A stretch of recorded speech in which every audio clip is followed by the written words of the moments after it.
오늘은 율법과 복음이라는 제목으로 하나님 말씀 함께 나누겠습니다. 요즘 개신교회에서 약간 변화는 있어요. 그런데 전반적인 분위기가 어떤 분위기냐면 복음과 율법이 상관이 없는 거로 생각해요.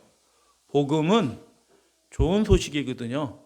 그런데 율법은 굉장히 부담스러운 것처럼 얽매이는 것처럼 그렇게 가르쳐요. 성경을 모르는 겁니다. 하나님의 뜻을 모르는 거고 하나님이 어떤 분인지도 모르는 겁니다.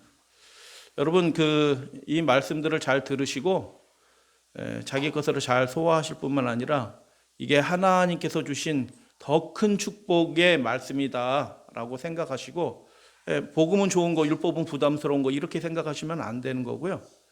율법이 그 복음의 테두리 안에서 가장 놀라운 축복이 그 복음을 통해서 율법을 통해서 주어진다라는 것을 여러분 생각해 보시면 좋겠어요. 마태복음 5장 17절에 예수님이 내가 율법이나 선지자 폐하러 온 줄로 생각하지 말라.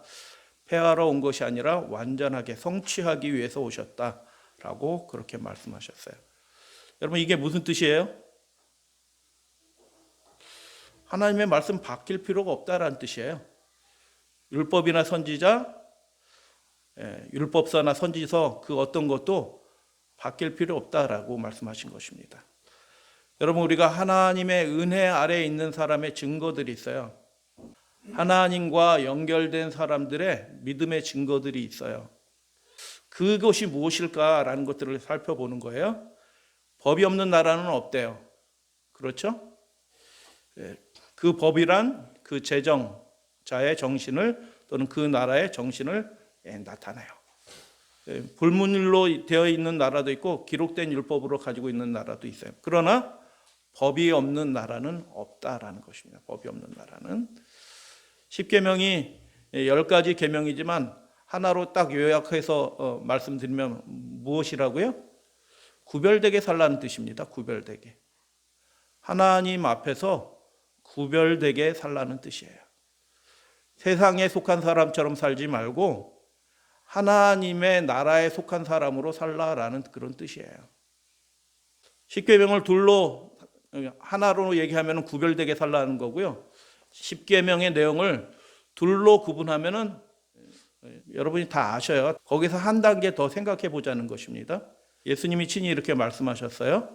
내 마음을 다하고 목숨을 다하고 뜻을 다하여 주 너의 하나님을 사랑하라 하셨으니 이것이 크고 첫째 되는 계명이요.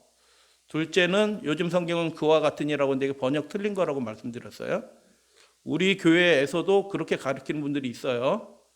공공신학에 오염돼 가지고 교회 안 가고 이웃 돕기 위해서 그냥 야외로 천연계로 나가도 되고 그리고 예배 드리지 않고 그 어려운 사람 형편 도와주는 사람 도와주러 가는 것도 그것도 예배다. 삶이 예배다. 그렇게 가르치는 분들이 있어요.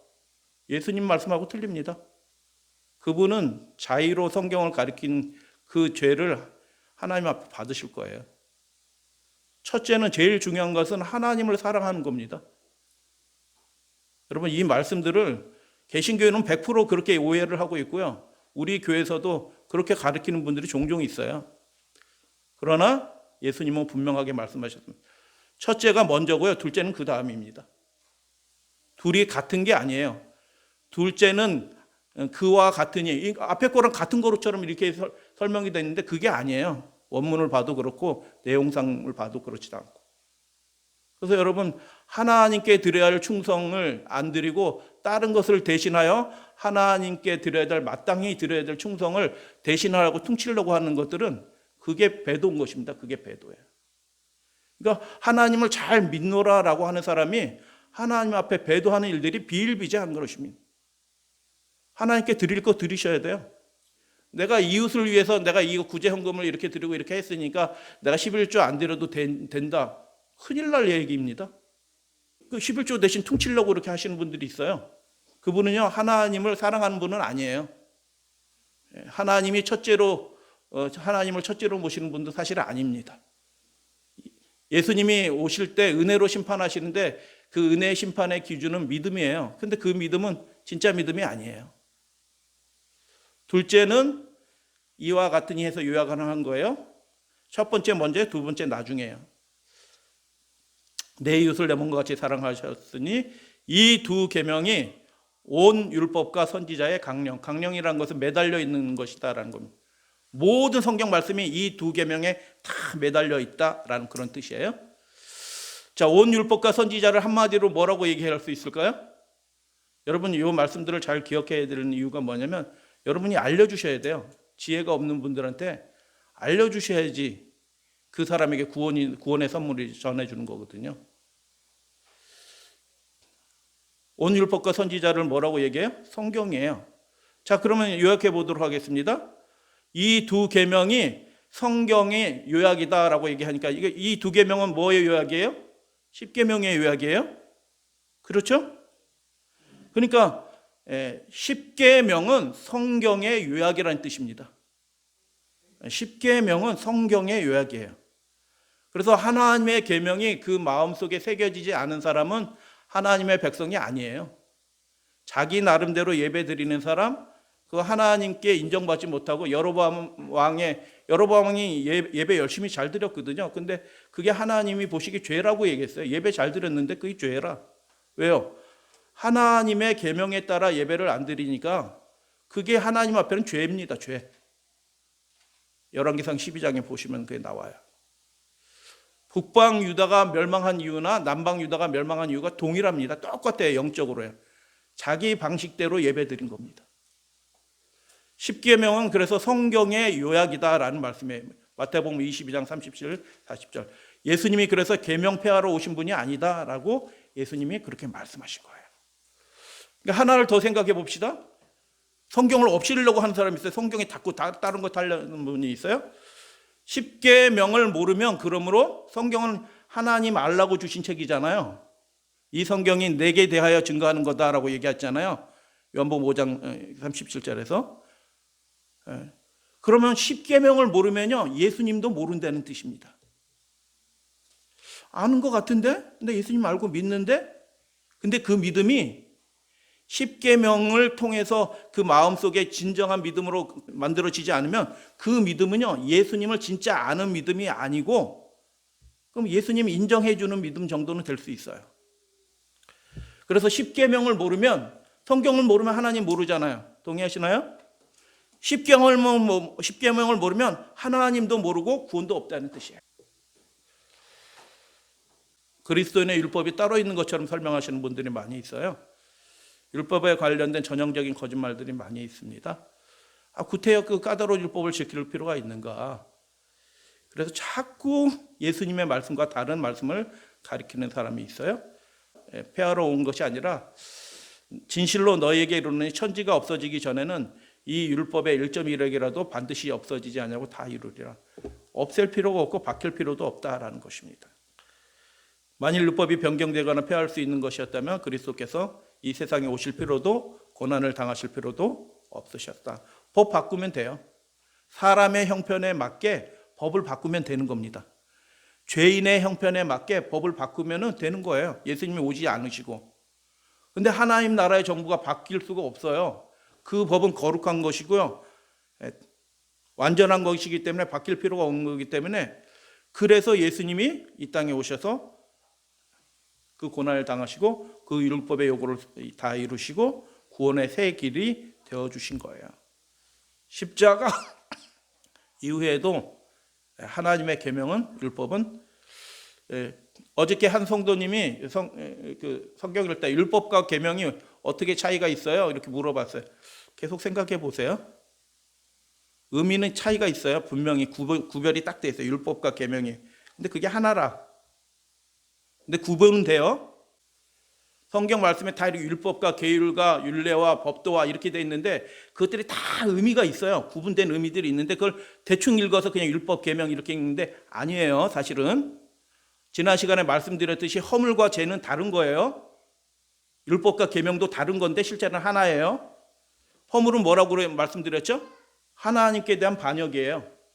죄의 초점은 사람 사이에 이루어지는 모든 이 사회 속에서 벌어지는 죄악들, 그런 것들을 죄라고 얘기하는 거예요. 구분하자면 그렇게 된다는 것입니다. 그래서 하나님께 올바로 하지 않는 것은요, 다른 사람에게 아무리 선한 사람, 착한 사람이 된다고 해도 그 사람은 허물이 있는 거예요. 이해가 되시나요? 그러니까 첫 번째 계명이 굉장히 중요한 겁니다. 내가 천사같이 살아가요. 다른 사람이 다 성인이라고 얘기해요. 근데 하나님과의 관계가 잘못되어 있으면 그게 허물이라, 죄가 있는 거라. 그래서 법은 바뀔 필요가 없다. 예수는 같은 인간으로서 하나님의 계명을 완전히 지키셨습니다. 우리 지킬 수 있도록 그분이 우리의 연약함을 도우신다라고 그렇게 말씀하셨어요. 우리의 연약함을 아시는 분이 그래 우리의 연약함을 도우신다. 지킬 수 있도록 도와주신다. 하고 그렇게 얘기하시는 거예요. 요한일서 5장에는 굉장히 귀한 말씀이 있네요.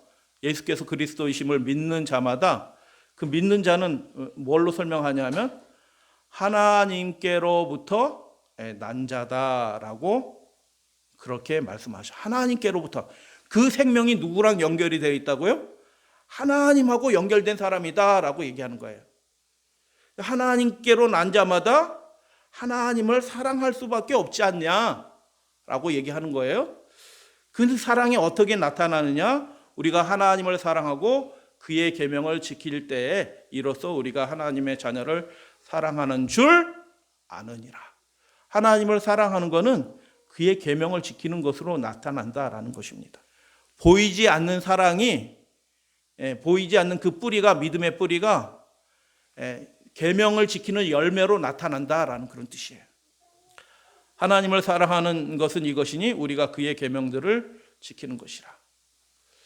여러분, 우리가 온전히 잘 못 지킬 때도 있고 어떨 땐 실수할 때도 있는데 우리의 하나의 유일한 길은 하나님을 사랑한다면 우리가 그의 계명을 즐겁게 지키는 사람이 될 것이다 라고 얘기하시는 것입니다. 그래서 어제 말씀드린 대로 목배임도 당하는 겁니다. 하나님의 계명 지키기 위해서 목배임도 당하는 겁니다. 목배임. 죽는 것이 두렵지 않아요. 예수께서 부활하셨고 그것을 믿기 때문에 이 세상에서 잘 살고 못 사는 것이 결정적인, 내가 이 세상에서 꼭 그 직업 가지고 살 필요가 있나? 다른 거 할 수도 있어요. 그렇기 때문에 이 세상에서 손해보더라도 믿음의 손해보지 않으려는 사람들이 하나님의 사랑을 하는 것들이 그 계명을 지키는 것을 통해서 입증되고 드러난다. 그래서 종종 말씀드리지만 우리에게 시험과 환난과 핍박은 유익한 거예요. 왜 유익하냐면 우리의 믿음이 확증이 되는 거예요. 저 사람 진짜 하나님의 백성이네. 천사가 딱 보고서 올려가지고 하늘 기록책에 기록을 해놔요. 저 친구는 핍박 가운데 어려움 가운데서도 최선을 다해 무조건 하나님의 계명에 순종하는구나. 그래서 핍박은 우리에게 너무너무 좋은 거예요. 내가 믿어요, 사랑해요 막 얘기해봤자 그 말로 믿어지는 게 그게 입증이 되나요? 그게 삶을 통해서 입증이 되는데 어떻게 입증이 되냐면 안식일날 어려움들이 막 생기는 거예요. 안식일날 공적 부조한다고 이제 안식일날 와서 도장 받은 사람만 배급해주고 뭐 나눠주고 이렇게 한대요. 그럼 뭐 여러분 어떻게 하시겠어요? 안식일날 동사무소 가서 그 도장 받고 교회 오실래요? 그냥 교회 오실래요?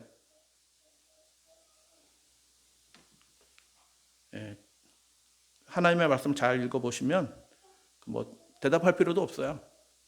그렇기 때문에 하나님을 사랑하는 사람들은 그분의 말씀에 따라 계명을 따라 살아가는 것들이 어렵지는 않아요. 좀 갈등이 생길 수는 있어요. 왜냐하면 우리가 육신이기 때문에 잠깐 갈등은 생길 수 있지만 하나님을 나라를 위해서 걸어가는 그 믿음의 순례자들에게 그런 갈등들은 결국 없어져요. 없어지는 거란 말이에요. 선택할 필요도 없어요. 그냥 그렇게 이루어지는 삶을 사는 겁니다. 하나님의 생명과 연결이 되어 있는데 하나님께로 났는데 어떻게 세상 곳에 연연해하면서 막 두려워하면서 뭐 쩔쩔매면서 그렇게 막 고민하면서 이렇게 해야 되나 저렇게 해야 되나 그렇게 할까? 그렇게 될 수가 없어요. 하나님께로 난 자는 하나님을 사랑한다. 하나님을 사랑하는 건 이것이니 그분의 계명을 우리가 지킨다. 이렇게 계명하면 어떤 분들은 사랑의 계명이라고 자꾸 얘기해요. 참 대단하신 분들이에요. 10계명입니다. 10계명. 그래갖고 앞에 계명 싹 빼버리고 뒤에 계명 서로 사랑하라 하셨으니 그래서 심령이 좀 답답할 때가 많이 있어요. 사실은 심령이 답답할 때가.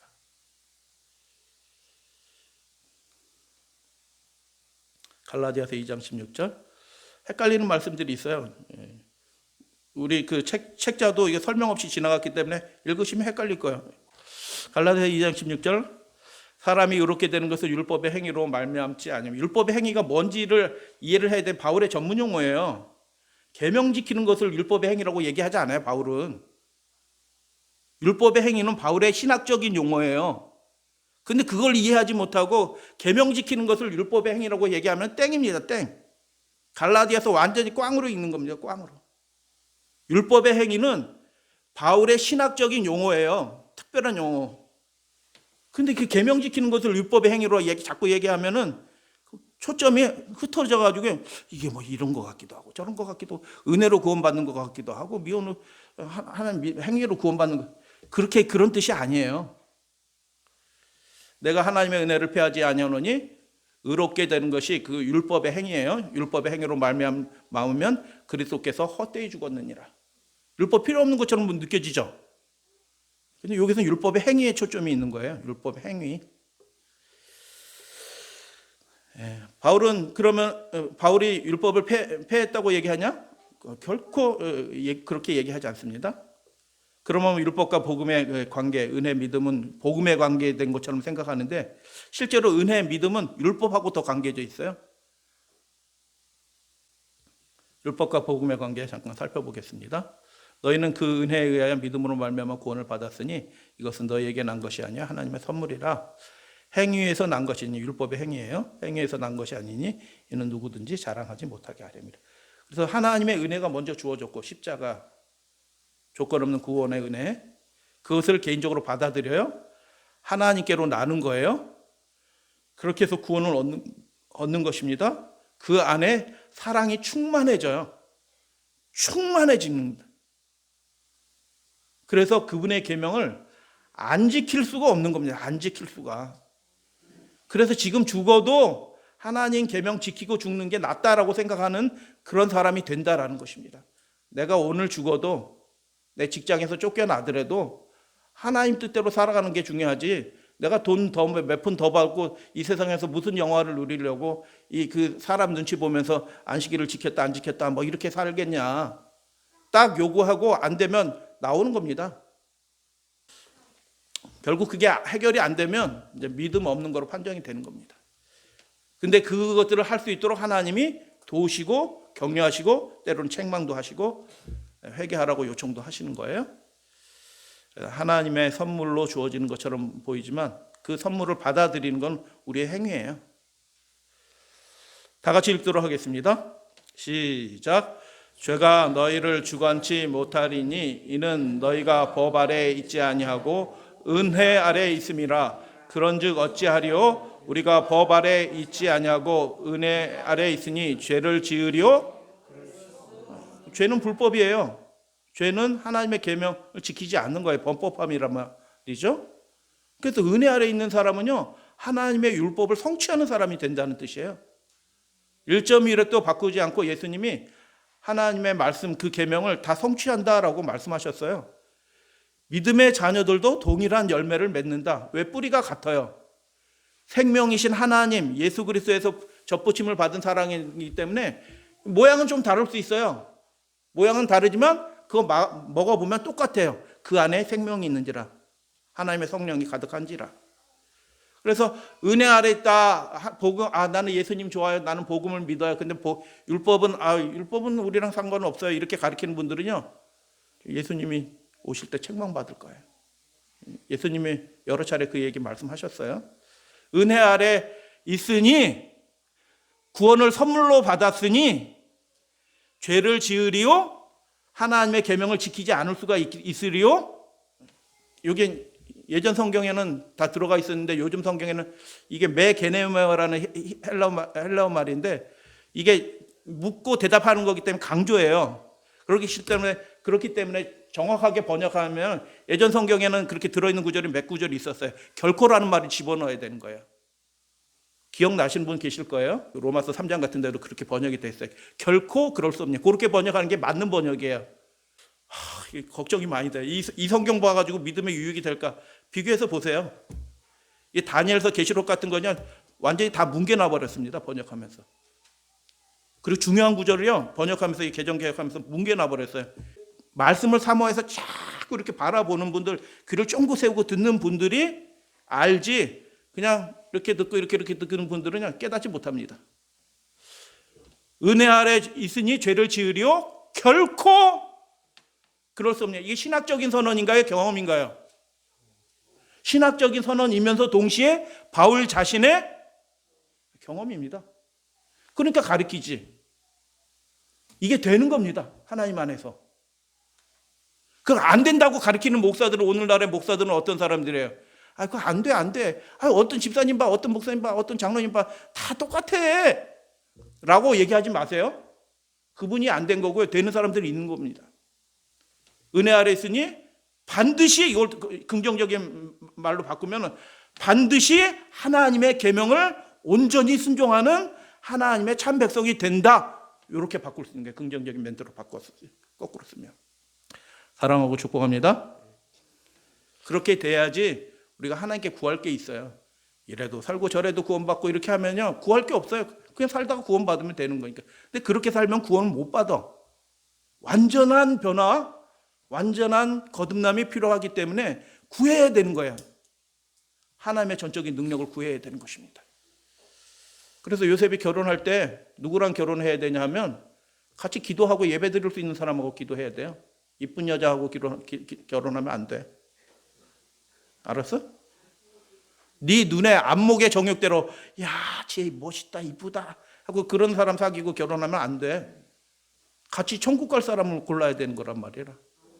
같이 아침 예배 드리고 성경 안식일 잘 지킬 사람을 골라야 되는 거예요. 안 그러면은 가정에서 불화가 생겨가지고 천국 못 가게 되는 수도 있어요. 은혜 아래 있으니 죄를 지으려 하나님 계명 안 지킬 수 있냐? 별로 중요하지 않겠냐? 결코 그럴 수 없느니라. 다 같이 읽겠습니다. 시작. 그런즉 우리가 믿음으로 말미암아 율법을 파기하느냐? 결코 그럴 수 없느니라. 도리어 율법을 굳게 세우니라. 할렐루야 하면 어떻게 율법을 세워요? 자신의 삶을 통해서 율법을 세우는 겁니다. 하나님의 계명, 하나님의 율법은 이렇게 중요합니다, 거룩합니다 하고 자신의 삶을 통해서 세우는 거예요. 어떻게 해요? 어떻게 믿지 않으면 그게 안 되는 거야. 근데 믿는 사람에게만 그 일이 이루어지는 것입니다. 할렐루야 아멘. 사랑하고 축복합니다. 우리는 그 길로 걸어가고 있어요. 우리가 연약해도 이 일들을 하나님이 우리 가운데 소원을 두시고 역사하시고 그 일들을 이루실지라고 믿습니다. 믿음으로 말미암아 율법을 폐기할 수 있느냐? 이게 메게네메노예요. 똑같이 결코 그럴 수 없느니라. 율법과 복음은 대립되는 것이 아니고 반드시 병행되어야 할 것입니다. 서로 떨어지는 거 아닙니다. 예수께서 십자가 달려 돌아가실 때 성전 휘장이 위아래서 찢어진 것은 바로 성전 의식의 폐지를 의미하는 것입니다. 여러분, 그러면 구약에서 율법 중에서 폐기된 것도 있네? OX 폐지죠.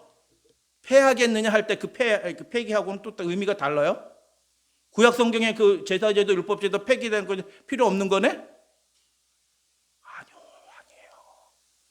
예수님은 그렇게 말씀하신 적이 없어요. 폐해지지 않는다고 얘기해요. 그 구약 시절의 모든 제사제도, 예식제도, 그 정결해간 모든 것들이 누구를 가리켜요 지금? 예수님을 가리켜요. 그 신약이 시작되면서 십자가에서 끝난 게 아니고, 여러분 그 잘 기억해야 돼요. 우리가 습관적으로 계속 그 나누는 연습을 했기 때문에, 배워왔기 때문에 구약의 예식제도는 폐했고 이렇게 가리키는데 그 말이 예수님의 말씀하고 충돌이 돼요. 자, 일일이 그거 아니거든요 쫓아다니면서 저는 얘기는 못해요. 그러면 제가 참견쟁이가 되기 때문에 그렇게 못하고 제가 선포할 때는 확실하게 말씀드리는 겁니다. 예수님을 가리키는 거기 때문에 지상에서 예수님의 사역을 가리키고, 그게 이제는 승천하신 예수님, 성소에서 지성소로 들어가신 예수님의 그 모습을 그 예식제도들이, 구약의 율법들이 가리키고 있는 거예요. 율법의 행위적인 측면들만 없어진 거지, 그 율법에 가리키는 가장 중요한 속성, 예수님을 가리키는 그 기능들은 여전히 유효하는 거예요. 우리가 모를 뿐이에요. 그래서 저도 심령이 답답합니다. 좀 잘 알았으면 좋겠다. 레위기 특별히 나온 그런 것들 좀 잘 알았으면 좋겠다. 성경이 너무 단순하게 압축적으로 기록이 돼가지고 이걸 통해서는 다 알 수가 없어. 대략 핵심적인 것만 감 잡지. 그래서 핵심적인 결론 중에 하나예요. 예식법조차도 폐기해지는 게 아니에요. 정확하게 얘기하면요. 그것을 통해서 하나님께서, 예수님께서, 지성소에 계신 예수님께서 우리의 삶에 어떤 축복을 주시는지 상징적으로, 표장적으로 보여주고 계셔요. 폐기될 필요가 없는 겁니다.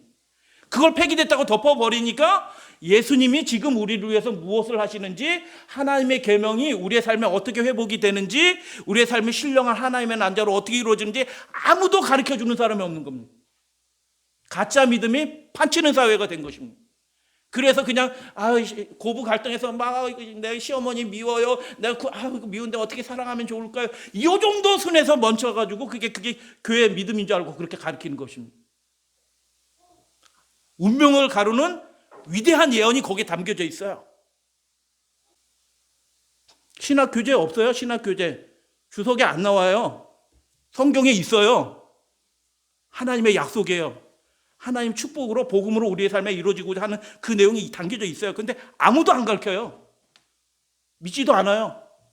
그 삶이 안 이루어지는 것입니다. 근데 바라보고 믿고 깨달은 사람들은 구하게 되고 이루어지는 것입니다.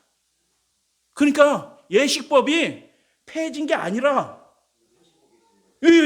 지금 이뤄내고 계신 내용들을 가리키고 있는 거예요. 그걸 필요 없다고 덮어버리니까 믿음이, 가짜 믿음이 판처럼, 구원받지 못하는 믿음이 쫙 판치는 거예요. 서로 사랑하면 되는 거야. 이 수준에서 그냥 쫙 끝내버리는 거예요. 그래서 제가 왜 이렇게 열을 내냐? 우리 믿음의 가족들은 다 하늘나라 가면 좋겠어요. 예. 모든 교인들 하늘나라에서 전원 출석. 야, 그것처럼 신나는 일이 어디 있을까? 야. 그렇게 되려면 어떻게 해야 돼요? 그 율법과 복음의 그게 하나님의 하나의 복음으로 기쁜 소식으로 준 거다. 그런 것들을 아주 명확하게 이해하시고 믿고 그것을 구하게 될 때 우리 삶에 하나님의 영의 역사를 통해서 그 일들이 이루어지는 겁니다. 그래서 다 안다라고 생각하시면 안 돼요. 내가 여전히 모르고 있다. 그래서 갈급하는 마음으로 목마른 사슴 시내 물을 찾아 뭐 한다고요? 헤매인 듯이 그렇게 말씀을 잘 이렇게 해서, 그래서 율법과 복음이 이렇게 대치되는 게 아니고 이게 축복의 말씀, 더 큰 축복의 말씀으로 우리에게 주신 거다. 그래서 순종, 이제 말씀을 마치는 단계로 들어가세요. 마지막 단계. 예수님이 다 하신 말씀을 보면 다 연결이 되는 거예요. 그래서 여러분 요한계시록도 뭐 어렵게 읽지 않아도 돼요. 이 생각을 가지고 요한계시록 다 처음부터 끝까지 계속 읽어보세요. 다 연결이 되어 있습니다. 예수님의 비유도 읽어보세요. 다 그 매 장면, 매 순간 글자 하나도 다 연결이 되어 있어요. 다 같이 읽습니다. 시작. 내가 생명에 들어가려면 계명들을 존중하라? 아니요, 지키라라고 말씀하신 거예요. 인정하라? 아니요, 네 자신이 그렇게 지키라라고 말씀하신 거예요. 영생에 이르러가는 사람들 이 일이 이루어지는 것입니다.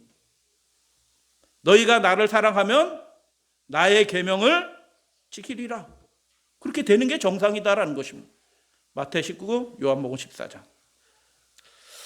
사랑하는 사람이 지킬 것이라고 요한일서 5장 그렇게 말씀드렸잖아요. 사랑하면 지켜요. 이게 뭐 어렵지 않습니다. 뭐 죽음이 두려우면 못 지켜. 근데 죽는 걸 두려워할 필요가 없어요. 예수님 부활하셨는데 그 순간에 잠깐 이렇게 할 수는 있어요. 근데 결국 다 이겨내십니다. 다 이겨내. 지키는 사람이 그 생명의 천국에 들어간다는 것입니다. 그러니까 이 율법과 계명이 살라고 주신 계명이라고 에스겔은 그렇게 얘기했어요. 에스겔은 광야에서 하나님이 너희에게, 그 십계명에서 우리가 십계명 할 때 다 말씀드렸어요. 십계명에서 에스겔이 뭐라고 선포하냐면 광야에서 너희에게 살라고 주신 계명이다 이렇게 얘기하는 거예요. 지키면 들어가는 겁니다. 내가 아버지의 계명을 지켜 그의 사랑 안에 거하는 것 같이 너희도 내 계명을 지키면 내 사랑 안에, 못 지킬 걸 주시면서 지키면 이렇게 말씀하시지 않는다는 거예요. 우리가 주님께 우리의 삶 전부를 드리면 지킬 수 있어요. 순종이 제사보다 낫고 듣는 것이 수양의 기름보다 나으니 왕이 여호와의 말씀을 버렸으므로. 이게 굉장히 중요한 말씀이에요. 여호와께서도 왕을 버려 왕이 되지 못하게 하셨나이다. 말씀을 버리면요, 순종을 버리면 하나님이 그 인생을 버리시는 겁니다. 그런데 아무리 연약해도 하나님 말씀대로 살려고 하나님 앞에 나오면 하나님이 그 사람을 쓰시는 거예요. 그게 다윗 왕이에요. 버린 왕이 사울 왕이에요. 순종이 제사보다, 그 제사도 하고 순종도 해야 되는데 제사도 중요한데 핵심적인 것은 본질은 뭐냐? 하나님의 말씀에 순종하는 거다. 제사가 말씀 순종을 대신할 수 없다. 왕이 해야 될 가장 중요한 일은 말씀 순종이다. 하나님의 말씀에 순종의 모범을 보이는 겁니다. 가정은. 이게 그 왕의 역할이에요. 가정에서 역할이에요. 그래서 그렇게 하지 못하는 경우들이 있을 때 빨리 그것들을 빨리 청산을 빨리 해야 됩니다. 길게 우리의 삶이 늘어지면요, 하나님 앞에 우리가 부끄러운 삶이 될 거예요. 말씀 순종하는 사람이 축복의 통로가 된다는 그런 말씀이에요. 누구게요? 역사학자 마사 삭스라는 사람이 이분의 가정에 대해서 쭉 역사에서 이제 전기를 썼는데, 남편이 사망한 후에 그 장남이 어렸을 때 사망했어요. 재혼하지 않고, 이게 쉽지 않은 거예요. 그 당시 미국에서는 5자녀를 키웠대요. 당시 버지니아를 부유한 영국인들은 공부를 잘 시키기 위해서 어디로 아이들을 학교를 보내요? 미국에는 학교도 변변치 않으니까 그 당시는 1700년대 영국으로 보내는 거예요. 영국으로 다 보내는데 돈이 없으니까 영국에 보낼 수도 없었어. 그러니까 이분 축복 받을 수 없겠네, 그지? 돈도 없어, 유학도 아이들 공부도 잘 못 시킬 수밖에 없어. 그러니까 이 집은 축복에서 끊어진 집안이네. 그런데 축복의 집안이 되었을 뿐만 아니라 나라를 구하는 집안이 됩니다. 이 분이 전기를 쓰는데 전기에서 쭉 제 전기를 읽어봤다는 게 아니라 전기 소개하는 그 내용을 제가 읽어봤어요. 근데 이분이 그렇다고 성인이냐? 그것도 아니라는 거예요. 성인은 아니는 거예요. 그냥 옆에 계신 집사님들이랑 똑같은 거예요. 흔히 보는 그냥 집사님이라는 거예요. 학교 안 보내고 애들을 일을 시켰다는 거예요. 참 먹고 살아야 되니까, 그 물려준 땅을 경작을 해야 되니까 일을 시킨 거예요. 그래서 자녀들한테 엄격한 순종을 가르쳤대요. 이 장남이 그래가지고 나중에 뭐가 되냐 하면 미국의 제 초대 대통령이 됩니다. 조지 워싱턴의 어머니예요. 특별하지 않고 그냥 평범해. 그런데 왕이 나온 겁니다. 왕이. 그 사람들이 어떻게 그렇게 훌륭한 아들을 주셨어요? 첫 번째는 순종 훈련이에요. 그가 했던 얘기가 이겁니다. 어려서부터 하나님의 말씀에 뭐하고? 순종하고 교회를 떠나지 않도록 가르쳤을 뿐입니다. 너 성공해야 된다, 많이 벌어야 된다, 똑똑한 사람인다, 너 돈 많이 벌어야 된다, 이런 거 가르치지 않고 가정에서 가장이 해야 될 가장 중요한 일은 뭐라고요? 말씀을 가르치는 겁니다. 순종하는 훈련을 가르치는 것입니다. 사무엘이 그렇게 얘기하잖아요, 사울한테. 그렇게 했을 때 그의 삶을 인도하시는 분은 누구예요?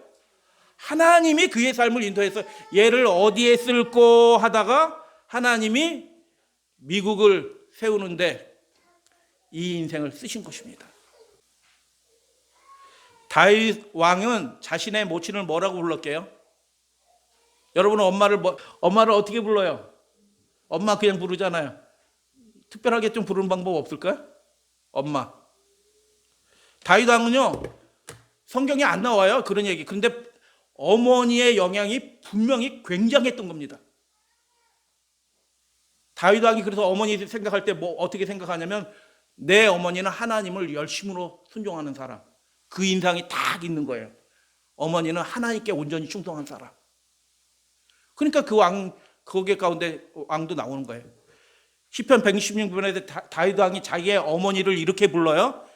내 어미로부터 나를 낳게 해주셨습니다, 이렇게 얘기하지 않고 다윗 왕이 자신의 어머니의 모습을 보니까 어떤 모습으로 인상을 받았냐 하면 주의 여종이라고 합니다. 여종.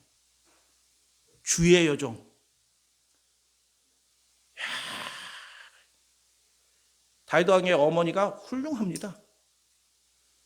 그래서 그 아기가 아예 그 다윗의 심령 가운데 하나님이 자리 잡도록 온전히 순종하는 기뻐하는 아들로 살도록 어머니가 영향을 미친 거예요. 그래서 여종. 야, 이것만큼 칭찬받는, 자녀들한테 인정받는 말이 어디 있어? 내 어머니는 주의 여종이십니다. 내 아버지는 주의 종이십니다. 이것만큼 기쁜 일이 어디 있을까요? 근데 뭐라고 얘기해요? 나도 종이고 내 어머니도 종. 이게 무슨 뜻이에요? 종의 특징은 뭐예요? 순종입니다. 순종. 성경은요, 그래서 읽다 보시면 이게 다 이게 하나로 이게 통합이 되는데 단순한 믿음이에요. 단순한 믿음. 말씀하시니 아멘 순종. 명령하셨으니 그 계명을 순종. 단순한 겁니다. 순종이 축복입니다. 이런 여러 가지 축복들이 있는데 이것 때문에 순종하지는 않아요. 이렇게 돼. 그런데 이런 일들을 하나님이 가져다 주셔요. 명철과 지혜를 자손이 강성하게 왕도 나올 수 있어요. 요셉이가 왕이 되면 할렐루야 아멘. 안 돼도 할렐루야 아멘. 믿음 생활 잘하면 아멘. 질병에 걸리지 않으면 장수하게 되고 뛰어나게 하시고 형통하게 해주시고 우리 믿음의 가족들이 이 축복을 하늘에서뿐만 아니라 이 축복을 이 땅에서도 받으시게 되기를 진심으로 축복하고 빕니다. 기도의 응답을 받고 순결하고 도덕적인 생애를 살게 됩니다. 신명기 28장에 축복과 저주 읽어보라고 되어 있는데 축복과 저주를 하는데 두 부분을 딱 나눠요. 44절부터 45절 그 두 부분으로 쫙 나누는데 어떻게 나눠지냐? 이렇게 돼 있어요. 축복의 말씀, 내가 내 하나님 여호와의 말씀을 삼가 듣고 순종하는 거죠. 내가 오늘날 내게 명하는 그 모든 명령을 지켜 행하면 내 여호와 하나님께서 너를 세계 모든 민족에 뛰어나게 그 인생을 복되게 하실 것이다. 이게 축복의 장면 앞부분에 제 첫 부분 저기 딱 나와요. 그러면 저주에 관한 장면 45절의 첫 부분에 나오는 말씀은 어떻게 돼 있을까요? 궁금하죠? 이렇게 돼 있어요? 똑같아요. 보세요. 똑같잖아요. 앉는 것만 붙은, 낫만 붙은 거예요. 낫. 내가 내 하나님 여호와의 말씀을 청종치 아니하고 내가 명령하신 그 명령과 규례를 지키지 아니하는 것만 딱 달라붙고 모든 것이 있다. 근데 그렇게 하니까 결과가 달라졌네. 뒤에 앞에서는 하나님께서 그 인생을 이렇게 보호하시고 지켜주시는데 아니하니까 하나님의 보호가 떠나는 거예요. 아무리 수고하고 애써도 나중에 그 인생 말년되면 다 허지로 돌아가는 것입니다. 아무것도 남은 거고 그 회개도 안 돼. 그때 되면요 불신의 생활을 너무 오래 생활하기 때문에 회개도 안 돼요. 여러분 나중에 가서 후회하면서 회개하겠지 이런 사람들은 특별한 사람이고요. 그런 사람이 거의 없어요. 이 모든 저주가 하나님의 보호가 없어지니까 그 저주들이 그 가정에 막 들어오는 겁니다. 병이 들어오고 우환이 들어오고 애들이 말썽을 피우고 남편이 말썽을 피우든지 부인이 말썽을 피우든지 막 그렇게 하고 어디 나갔는데 사고를 당하고 막 이런 일들이 막 생겨난다는 겁니다. 그래서 신기해요? 그래서 똑같아요. 축복과 저주가 하나님께서 나온 거기 때문에 똑같은 거예요. 핵심은 뭐예요? 그분의 계명이에요. 그분의 율례의 법도예요. 그게 축복이라, 그게 복음이라. 복음. 할렐루야 아멘.